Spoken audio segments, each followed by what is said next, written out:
சிவகங்கை மாவட்டம் திருப்புவனம் அருகே தனியார் நிறுவனத்தில் பணிபுரிந்து வரும் வடமாநில தொழிலாளர்கள் 2 பேர் மீது ஆயுதங்களால் கொடூர தாக்குதல் நடத்தப்பட்ட சம்பவம் அதிர்ச்சியை ஏற்படுத்தியுள்ளது. கூடுதல் விவரங்களை செய்தியாளர் ஜெகநாத் வழங்கி கேட்கலாம்.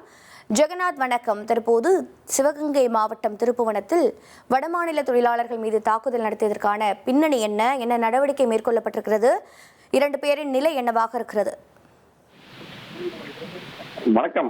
ஒடிஷா மாநிலம் கட்டாக் பகுதியைச் சேர்ந்த மோனீஸ்வரன் மற்றும் சுஷாந்த் ஆகிய இருவரும் பாத்தீங்கன்னா மண்ணூர் அருகே வைகையாற்று பகுதியில நேற்று இரவு இயற்கை உபாதைக்காக சென்ற போது மது போதையில் இருந்ததாக கூறப்படும் அடையாள தெரியாத கும்பல் திடீரென அவர்கள் மீது தாக்குதல் நடத்தியதாக தெரிய வந்திருக்கிறது.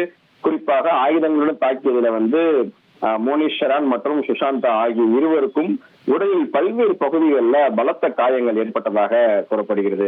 அப்பகுதி பொதுமக்கள் அவர்களை மீட்டு உடனடியாக அரசு மருத்துவமனைக்கு அனுப்பி வைத்திருக்கிறார்கள்.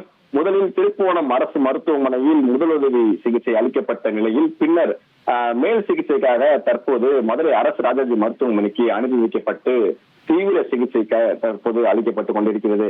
இந்த சம்பவம் குறித்து பார்த்தீங்கன்னா தகவல் இருந்த திருப்புவனம் காவல்துறையினர் சம்பவ இடத்திற்கே விரைந்து சென்று விசாரணை மேற்கொண்டார்கள். தாக்குதல் நடத்திய கும்பல் யார், தாக்குதலுக்கான காரணம் என்ன, வெளிமாநில தொழிலாளர்கள் குறிவைக்கப்பட்டு அவர்களை தாக்கியிருக்கிறார்களா என்ற கோணத்தில் தற்போது காவல்துறையினர் விசாரித்துக் கொண்டிருக்கிறார்கள். மேலும் சம்பவம் தொடர்பாக வழக்கு பதிவு செய்து குற்றவாளிகளை கைது செய்யும் நடவடிக்கையிலும் தற்போது காவல்துறை எடுத்து வந்து கொண்டிருக்கிறார்கள். இந்த தாக்குதல் சம்பவமானது தற்போது திருப்புவனம் மற்றும் சுற்றுவட்ட பகுதிகளில் மிகவும் மக்களுக்கு அச்சத்தை ஏற்படுத்தியிருக்கிறது. வடமாநில தொழிலாளர்களை குறிவைத்து தாக்கியவர்கள் என்ற கேள்வியில் தற்போது அந்த கோணத்தில் காவல்துறையினர் விசாரணை நடத்தியிருக்கிறது குறிப்பிடத்தக்கது. விவரங்களுக்கு நன்றி ஜெகநாத். இனி செல்லும் இடமெல்லாம் செய்தி. தந்தை டிவியின் வாட்ஸ்அப் சேனலை ஃபாலோ பண்ணினா செல்ல இருக்கும் இடமெல்லாம் செய்தி. இதோ QR கோட் இப்பவே ஸ்கேன் பண்ணுங்க, ஃபாலோ பண்ணுங்க.